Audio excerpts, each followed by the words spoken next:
Hablaremos de Rosario Castellanos Figueroa y para eso está aquí con nosotros nuestra querida Rosa Luisa Guerra Vargas. ¿Cómo estás, hermosa? Bienvenida. Gracias. Bienvenida. Gracias.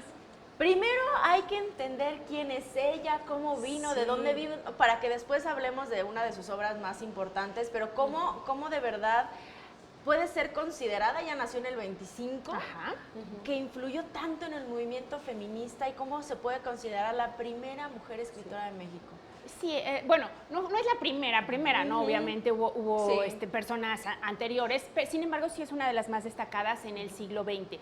Ella nace en 1925 en la Ciudad de México, pero de inmediato se la llevan a Comitán, Chiapas, donde crece y donde está hasta los 15, 16 años, cuando regresa a la Ciudad de México a terminar sus estudios. Entra a la Facultad de Filosofía y Letras de la Universidad Nacional, donde ella estudia filosofía. Sin embargo, conoce a muchos autores, a muchos escritores de ese momento que después se han englobado en la llamada generación del 50, ¿no? Como Jaime Sabines, que hemos platicado de él por acá. Y esto le permite a ella como que tener una visión tanto como desde la filosofía como desde la experiencia vital que tiene en Chiapas, claro, de su infancia, ¿no? Y en Comitán específicamente, que es donde ubica esta novela en la que vamos a hablar el día de hoy. Entonces, todas estas experiencias la llevan a ser una persona muy sensible y a la vez tuvo varios cargos administrativos dentro de la UNAM y luego fue embajadora de México en Israel. No sé si habrás... De hecho, ahí muere en Tel Aviv después de 2 o 3 años de haber sido embajadora en un, como todo el mundo califica, un desafortunadísimo accidente en el que sale mojada de las manos o de los pies o se acababa de bañar o algo así a responder una llamada telefónica, se tropieza con una lámpara y una descarga eléctrica la mata. Es realmente una forma de morir bastante aterradora porque además tenía 49 años. Sí, muy joven. Muy joven y todavía seguramente nos hubiera dado pues obras más importantes y una reflexión todavía más importante en muchos sentidos, ¿no? Muy bien. Oye, a ver, y entonces platícanos, ¿cuál fue su primer novela y en qué género se puede catalogar? Bueno, ella escribió muchísimo en muchísimos géneros, pero escribe 3 novelas importantes. La primera de ellas, Balún Canán, luego Ciudad Real y finalmente Oficio de Tinieblas, que son las 3, se enmarcan en lo que se llama, bueno, no es que es el tema indigenista per se, pero sí, obviamente, rescata esta situación de la que ella fue testigo durante sus primeros años de vida, ¿no? Claro. Y la primera novela, que es Balún Canán, está, de hecho, el nombre Balún Canán es el nombre de Comitán en la lengua maya de esa zona.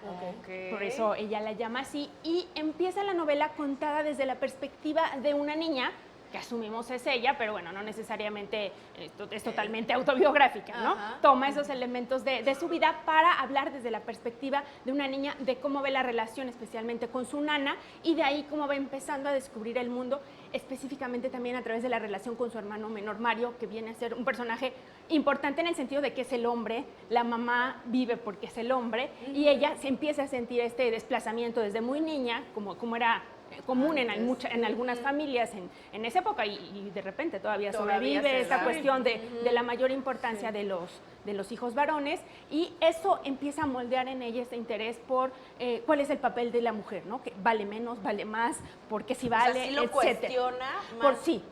En esta novela no es el tema central, obviamente pues está permeado porque es una preocupación de ella a lo largo de su vida.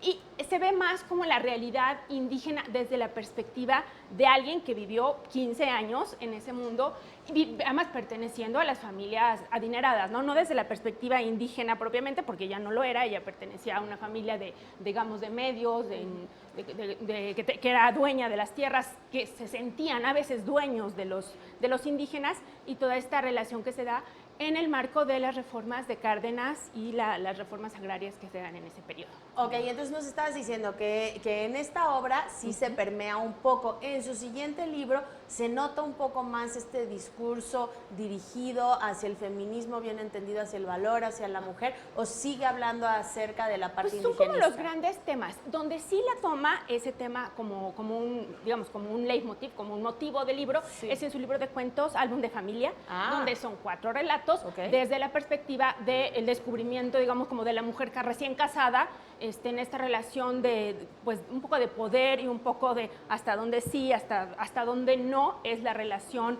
matrimonial y la vida familiar de las mujeres y hasta qué punto es lo único que pueden hacer o valen más allá como personas, ¿no?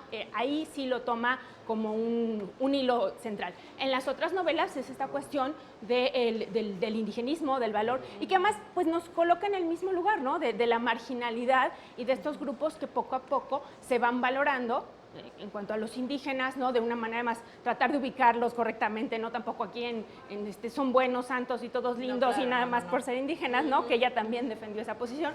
Y por otro lado, pues el valor de las mujeres, ¿no? En ese sentido, también otra de sus obras poéticas que se llama Poesía no eres tú, que es un título burlándose un poco del famoso poema de Becker de Poesía eres tú, ¿no? Que concluye así una de las coplitas de Becker, precisamente diciendo que la mujer, o en el fondo, defendiendo que la mujer no es solo motivo de alabanza o de tan bella y de construcción poesía. Lo bueno, lo malo. Exacto, ¿no? Pero además, pues que valemos como personas, ¿no? Independientemente de la belleza o de cualquier otra cosa que se pueda decir. Oye, pues Rosa Luisa Guerra, muchísimas gracias. Al contrario, claro gracias que vamos a tomar en cuenta esta lectura y creo...